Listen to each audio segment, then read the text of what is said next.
Alors nous avons effectivement deux objectifs importants aujourd'hui.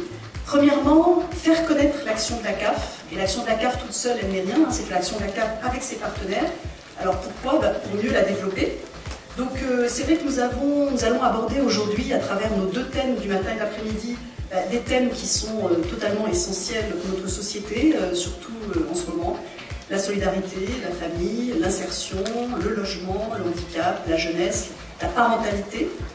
Et puis, deuxième objectif, faire connaître pour développer ces biens, mais aussi partager nos analyses, les confronter, pour les faire émerger, pour les renforcer, pour créer vraiment ce qu'on peut appeler un réseau.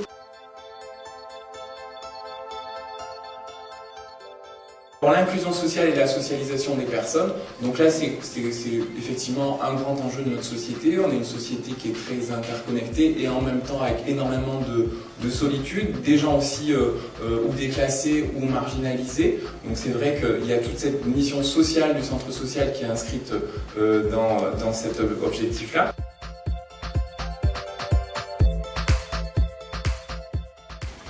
Depuis 2 ans, la Caisse d'allocation familiale des Hauts-de-Seine et la Fédération des centres sociaux ont mis en place cet observatoire.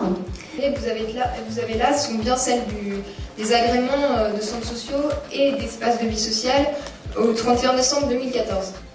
Il doit répondre aux évolutions du territoire et puis également aux attentes des usagers et des habitants. Il va positionner l'équipement au sein de son environnement et au regard des différents partenaires locaux.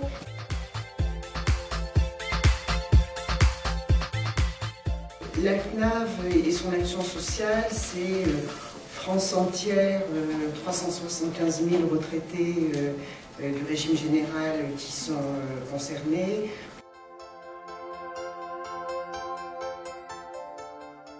Je suis là en fait pour vous présenter les offres en santé et de prévention que porte la CPAM des Hauts-de-Seine et pour que vous puissiez en fait nous identifier.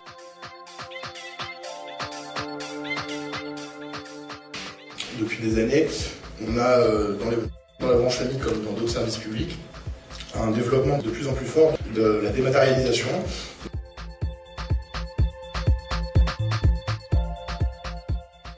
La branche famille, quant à elle, est impliquée depuis longtemps dans ces questions sur la parentalité, qui interroge donc bien la relation enfant-parent, mais qui interroge aussi le lien social. Faire parentalité, c'est faire aussi du lien. Alors, moi je suis arrivé il y a 10 ans au centre Guilmer et je suis arrivé dans ce centre qui avait 3 atouts majeurs. Le premier, c'est qu'il était extrêmement bien implanté sur le territoire.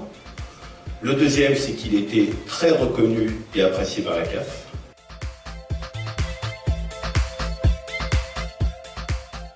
L'axe de soutien à la parentalité qui concerne les actions d'accompagnement à la scolarité est réaffirmé comme un dispositif pouvant offrir aux côtés de l'école un appui aux classes porte sur le renforcement du soutien aux parents par une meilleure articulation avec les autres dispositifs de soutien à la parentalité et par une implication des parents dans la scolarité de leurs enfants et adolescents.